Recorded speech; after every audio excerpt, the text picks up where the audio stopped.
Hello, everyone. Welcome back to English Alongway. I'm Elena. And I'm Marcus, and we are so happy you're here right now. Seriously, wherever you are, on the bus, in the kitchen, lying on your bed pretending you're not tired, we see you. We see you, and we are very, very glad you showed up today. Because today we are talking about something that I think is going to hit really close to home for a lot of people. Oh, yeah? Okay, now I'm curious. What are we talking about? We are talking about the power of not reacting. Oh, wow. Yes, this one is personal. Right? Like immediately personal. The moment you said it, I thought of 5 situations where I completely failed at this. Same. Okay, so you know that feeling when something small happens, something small, and your whole body just goes? Goes, yes, like a switch. Exactly like a switch.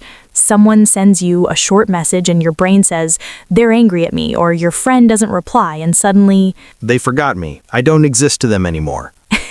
Yes, that's exactly the brain. The brain is so dramatic. The brain loves drama. It really does. And the worst part is, the thing that happened is sometimes so small, like it's nothing. But your reaction? Full disaster movie. Full disaster movie. That is my life some days, honestly. Mine too. I'm not pretending I have this figured out. I really don't. But that's kind of why I wanted to talk about it today. Yeah, because it's real. It happens to everyone. It does. And I think when we understand it a little better, we can start to, have a little more choice, you know? Yeah, like you still feel the feeling, but maybe you don't let it drive. Yes, that's it. That's the whole thing, actually. We solved it. Episode over. Done. Goodbye, everyone. See you next time. Okay, no, but this actually reminds me of something. Can I tell you a story? Please, go. Okay, so I have a friend. Her name is Sarah, and Sarah works in a big office. Lots of people, lots of emails, lots of small stress every single day. I know that world. So one afternoon, her manager sends her a message, very short. It just says, "Can we talk tomorrow morning?" Oof. Nothing else, no explanation, no everything's fine, just, "Can we talk tomorrow morning?" Oh, that message is a nightmare. My heart would drop. Right? So Sarah reads it and immediately her brain starts. What did I do wrong? Am I in trouble? Am I going to lose my job? Should I apologize now? Should I send something back? Yeah, the spiral. The full spiral. And she spends the whole evening thinking about it. She can't eat well, she can't sleep. She's writing responses in her head at 2 a.m. that she never sends. Oh no, I've been there. Exactly there. The next morning, she goes in, and you know what the manager wanted to talk about? What? She wanted to talk about a new project, a good one. She wanted to give Sarah more responsibility because she was doing so well. Wait, really? Really, that was it. Good news. Oh, wow. So Sarah spent the whole night in the storm of worry and... And there was nothing. There was no storm. She created the whole thing herself. That's kind of heartbreaking, actually. It is, but it's also so human, you know? She didn't react to what actually happened. She reacted to what she imagined happened. Oh, that's good. Say that again. She didn't react to what happened. She reacted to what she imagined. That's the whole problem right there. Wow. And I think most of us do this more than we realize. Oh, definitely. I do this. I'm guilty of this completely. Like, someone doesn't laugh at something I say, and I immediately think they don't like me.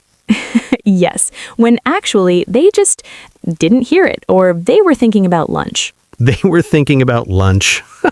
Exactly. And I spent 20 minutes feeling bad for nothing. So this is really what I mean by the power of not reacting. It's not about feeling nothing. Sarah felt things. You feel things. I feel things. That's normal. That's good, actually. Right. Feelings are fine. Feelings are fine. But the reaction, the action you take because of the feeling, that's where we have a choice. Okay, so talk to me more about that, because I think this is where people get confused.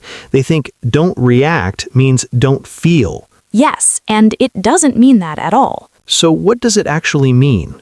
Okay, so imagine you're driving and suddenly another car cuts in front of you, close, too close. Oh, I feel my hands getting tight just thinking about it. Right? So your heart jumps, you feel it. That's your body doing its job. It's protecting you. Okay, yeah. But then, what do you do next? Some people honk for 10 seconds, some people shout, some people follow the other car. I may have done some of those things. We all have. But none of those things actually help you. None of them make the moment better. They just extend it. They extend it, exactly. And sometimes they make it so much worse. So the skill is feel the jump in your heart and then pause? Pause. Yeah. Even 1 second, even half a second, that tiny space between what happens and what you do, that's where everything lives. That's a small space, but it sounds like it does a lot. It does so much because in that space, you can ask, is my reaction going to help or am I just going to make things bigger? Okay, so I want to ask you something honest, because I think some people are going to feel like this is easy to say, but hard to do. And they're right, yeah? Oh, 100% they're right. This is hard. I'm not sitting here saying, just pause and everything's fine. Right. It's not a magic button. It's really not. And honestly, I still get it wrong. Like last week. Last week, I got a comment online. Someone said something a little mean about my work, and I wanted to reply so fast. What did you do? I typed the reply. I typed the whole thing. Oh no. Did you send it? I did not send it. I typed it, I read it, and I went, okay, this is not the reply of someone who is calm. This is the reply of someone who is hurt and wants the other person to feel it too. Oh, wow. Yeah. Yeah, that's honest. And that's not who I want to be. So I closed the window, I went and made tea, and later I felt fine. The feeling passed. So you let the feeling be there without feeding it. Yes, that's a really good way to say it. You let it be there. You don't pretend it's not there, but you don't feed it either. Because when you feed it, when you keep thinking about it, keep replaying it, keep talking about it. It grows. It gets bigger than it ever needed to be. Right. And then it starts to affect things that have nothing to do with the original problem. Exactly. Like you have a bad moment at work in the morning, and by the evening, you're being quiet with your family because that feeling is still there, still sitting on your chest. I know that feeling. That heavy jacket you bring everywhere. Yes, the jacket. You can't take it off because you never put it down anywhere. So putting it down, that's the practice. That's what we're actually talking about. That's the practice. And it takes time. It takes a lot of small moments where you choose, okay, I feel this, but I'm going to put it down now. I'm not going to carry it into the next room. I like that. The room's idea. Your morning can be bad, but your afternoon doesn't have to be. It doesn't have to be. You get to decide. And I think that's actually hopeful. Like, that's not a scary thing. That's a freeing thing. Yeah, because sometimes I think people feel like, well, the day is already bad, and they kind of give up on it. Totally. But the day has so many parts. One part goes wrong, okay, close that door. The next door is still open. And this connects to something else I think about. The people who judge you or who have a strong opinion about who you are or what you can do. Oh, this one is big. Because a lot of reactions, a lot of the strong, fast, emotional reactions we have, they come from feeling judged, from feeling like someone put us in a box.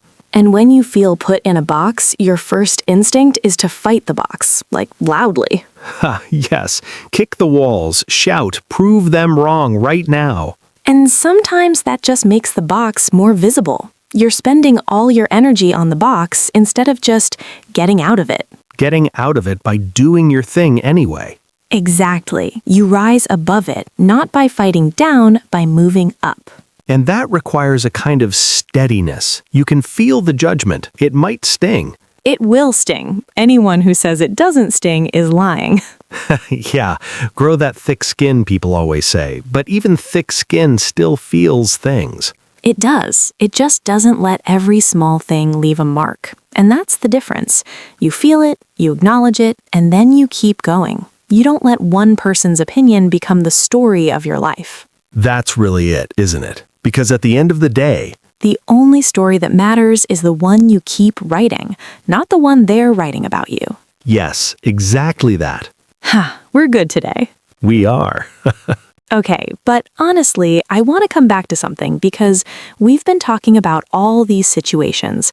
The message that scared Sarah, the car on the road, the comment online, the judgment from people who don't really know you. Yeah. And in every one of those situations, the thing that helps is the same.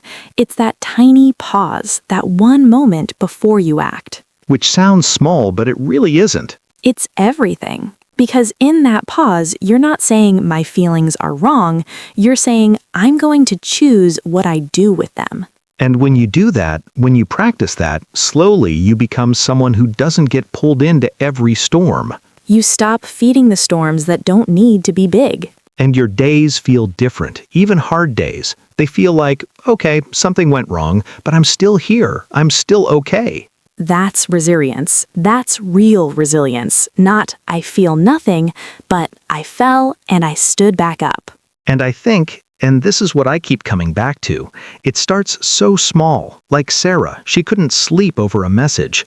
But imagine if she'd read that message and thought, okay, I don't know what this is yet. Let me wait. Just wait, not decide, not spiral, just wait and see. One breath between the message and the panic. One breath. I keep coming back to the breath, but honestly, it works. It really does. And hey, for anyone listening who feels like, I react too fast, I always do this, I can't change, please be kind to yourself about it. It's not a character flaw. It's a human thing. It's your brain trying to protect you. It's just protecting you from things that aren't always actually dangerous. You're not broken, you're just practicing. Practicing is the word. And every time you catch yourself, every time you feel the reaction coming and you go, wait, let me just pause, that's a win. That counts. Even if you still react after the pause. Progress, not perfection. Always. Always. Okay, I feel like this conversation was really good today. I feel good. Yeah, like I came in thinking about Sarah, and now I'm thinking about my whole week differently. That's the best outcome. And remember, no reactions to random strangers online without the tea break first. The tea break rule. Yes, new rule, very important. I'm adding that to my life officially. Same. Okay, we should probably wrap up, but Marcus, what's the one thing you're taking from today? Honestly, that pause, that tiny space between what happens and what I do. I want to live more in that space. I love that. For me, it's don't react to what I imagine, react to what's actually real. Because most of the time, what I imagine is so much scarier than what's true. Yeah, real life is usually much more boring than your brain's disaster version. The brain's disaster version, exactly. And boring is fine. Boring is great, actually. Boring means nothing is on fire. Nothing is on fire. Perfect. Okay, what a good day. Such a good day. Thank you for listening to English Alongway. We'll see you in the next episode.